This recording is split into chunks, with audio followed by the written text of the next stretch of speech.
Hello and welcome to our special edition of Polotiki, brought to you by News 24. My name is Mahlatse Gallens. We're continuing to talk to various people inside of the ANC to get a sense of what is going on in the deliberations. We know that this is day 2 of the ANC's Policy Conference, and with me now in studio is the Treasurer General, and that is Zweli Mkhize. Thank you very much and welcome to Polotiki.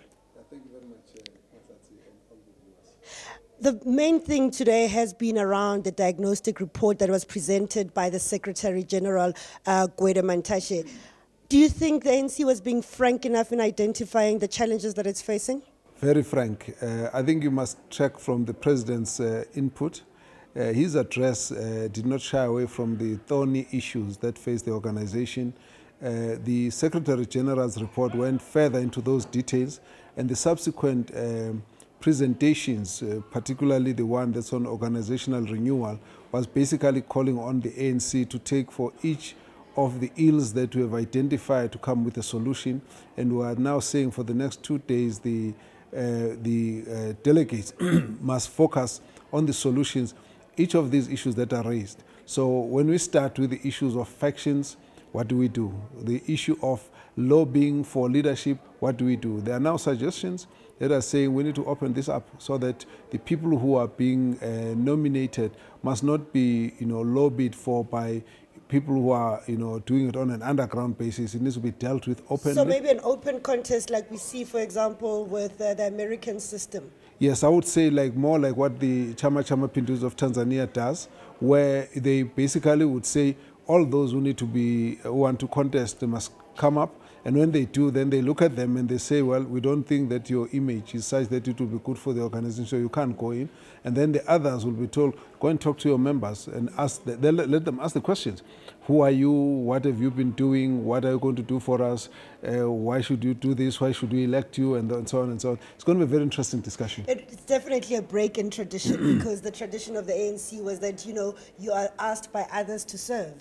Yes, it is indeed. In a way, it's not very different, except this time we're going to say if we want to nominate so and so, call him. Let's talk to them and understand what they're all about. But what I think is good on this discussion is that it's actually trying to avoid a sense of anonymity in the way that people get to be proposed. It needs to be put on the table, and therefore, instead of this discussion starting much later, it might start much earlier.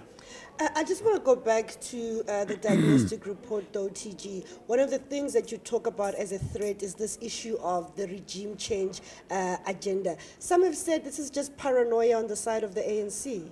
No, I don't think it's paranoia on the side of the ANC. I think the issue of any other groups and forces who are interested in the ANC being removed from power is a reality. Otherwise, there will not be any politics. So that's one issue. But we are saying that that's one problem. The major issues that we want to solve are the issues that are within our hands, that are caused by our own behavior, the way we deal with each other, the way we deal with our assignment, the way we deal with the people that we represent. Those are the issues that we must focus on correcting. One of the issues it also talks to is this whole debate around state capture. I think this is the first time I've seen a name of a family find itself in the documents of the ANC. The issue of state capture linked to the Gupta family dominates parts of that. And one of the things that it's saying is that those that are implicated should actually own up. Waiting for a judicial commission of inquiry to investigate, would that not take too long for the ANC? Well, it depends. If anybody feels that they might want to own up onto the thing, onto the issue, I don't think we can stop them.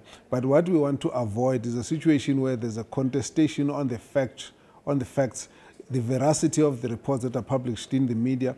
If we have a to and fro kind of exchange, is it true, is it not true, is it fake news, is it real, it doesn't help us anywhere. We don't want to be bogged down with that. We need a platform that will be able to deal with the issues, clinically, dispassionately, and tell us what they find as facts. This is the finding, and so on. Then that way, we don't have to contest the facts. The question is going to be what is true, what is not true, what are the findings, what are not the findings. If you're not happy with those findings, you can take them further to court, and then you can get your issues cleared up there. But for the ANC to take action on a matter like that decisively is tricky, because you cannot take you cannot charge somebody and decide on them on something that you cannot prove on your own, process of leading evidence.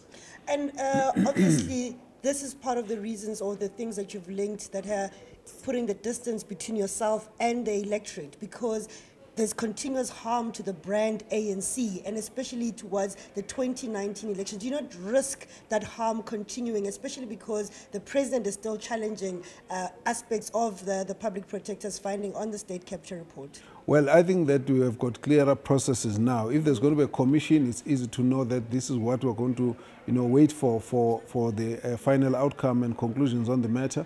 When the issue has to be taken to court, it has to be taken to court. We had agreed much earlier that anyone who feels that they have to take the issue up for review must do so. And so that process we can't really challenge as such.